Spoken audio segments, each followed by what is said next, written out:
यशायाह अध्याय 9। यशायाह अध्याय 9। तो भी संकट भरा अंधकार जाता रहेगा।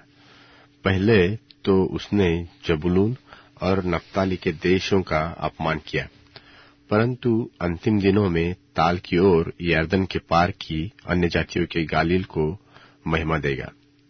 जो लोग अंधियारे में चल रहे थे उन्होंने बड़ा उजियाला देखा, और जो लोग घोर अंधकार से भरे हुए मृत्यु के देश में रहते थे उन पर ज्योति चमकी।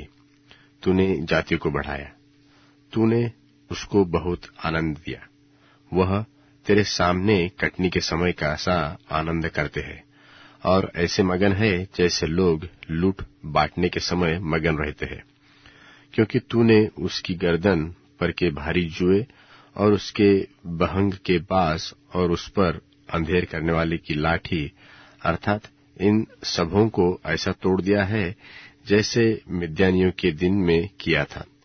क्योंकि युद्ध में लड़ने वाले सिपाहियों के जूते और लूह में लथड़े हुए कपड़े सब आग का कौर हो जाएंगे।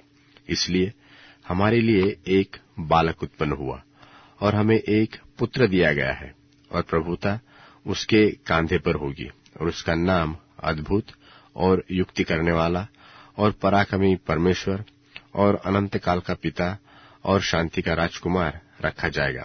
दाऊद की राजगद्दी पर उसकी प्रभुता सर्वदा बढ़ती रहेगी, और उसकी शांति का अंत न होगा।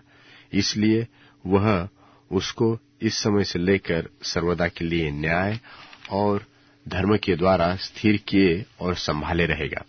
सेनाओं के यहोवा की धुन के द्वारा यह काम हो जाएगा।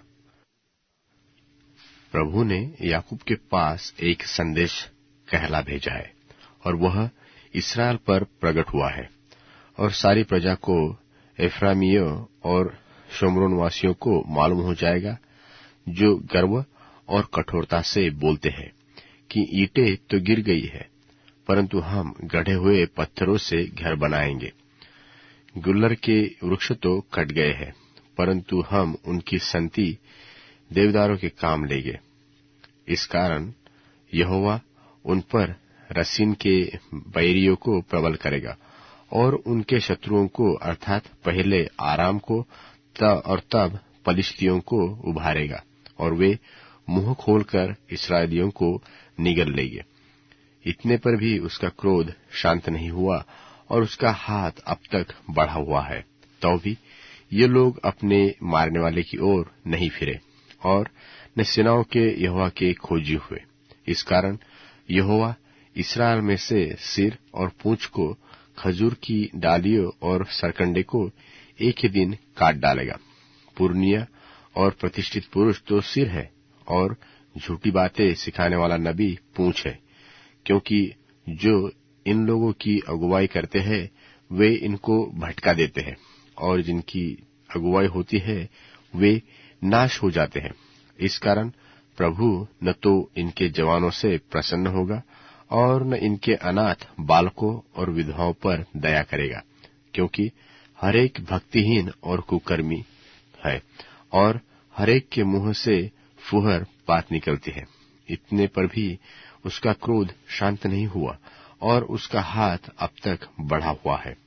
क्योंकि दुष्टता आग की नाई धधकती है, वह ऊंट कंटारों और कांटों को भस्म करती है, वरन वह घने वन की झाड़ियों में लपटे मारती है, और वह धुआं में चकरा चकरा कर ऊपर की ओर उठता है।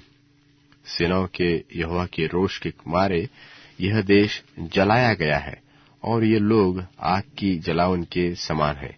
वे आपस में एक दूसरे से दया का व्यवहार नहीं करते, और कोई दाहिनी ओर से भोजन वक्त छीनकर भी भूखा रहेगा, और कोई बाएं ओर से खाकर भी तृप्त न होगा। उनमें से प्रत्येक मनुष्य अपनी बाहों का मांस भी खाएगा।